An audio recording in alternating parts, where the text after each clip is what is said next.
My name is Dermot Fitzpatrick from Inspiring Enterprises, specializing in executive coaching, time-out retreats and motivational speaking. My talk this morning was about the story of the acres of diamonds, how we are all sitting in our own acres of diamonds, and because we're sitting in it ourselves, we can't necessarily see it, and we're sometimes moving too fast in the highly paced world that we live in today. And my talk today was about inviting people to slow down and move in from the information superhighway, as I call it, into the intelligent super lay-by, to drive the car into the lay-by, take out the keys and slow down so that the innovation and ideas can come up. The reaction was very positive. I specifically took a risk this morning in not using any technology and just getting connected with the people.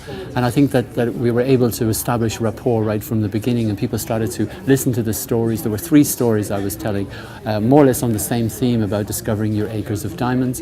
And people seemed to discover that they were at the center of their acre of diamonds, and that there was a lot had to do with what they could do with what they already had, with themselves, with their business, especially with their people and with their customers, finding out what their own particular niche in the market is, what their speciality is within that market, and focusing on that. That's their acre of diamonds, and finding out how to capitalize on that more effectively.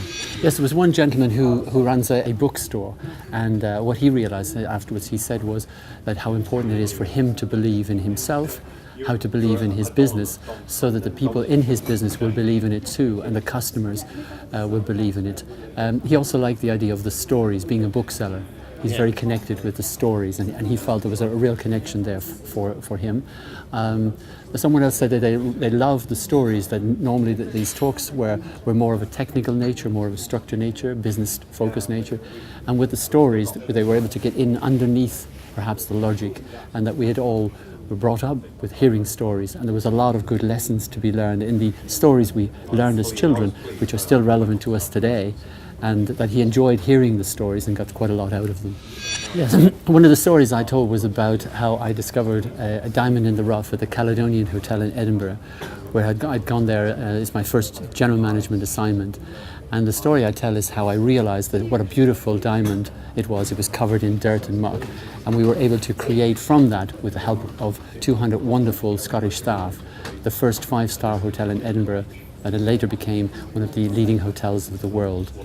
And from that I learned that you need to have passion, you need to have purpose, and most importantly, you've got to surround yourself with the right people. Bring in the expert diamond cutters when you need them.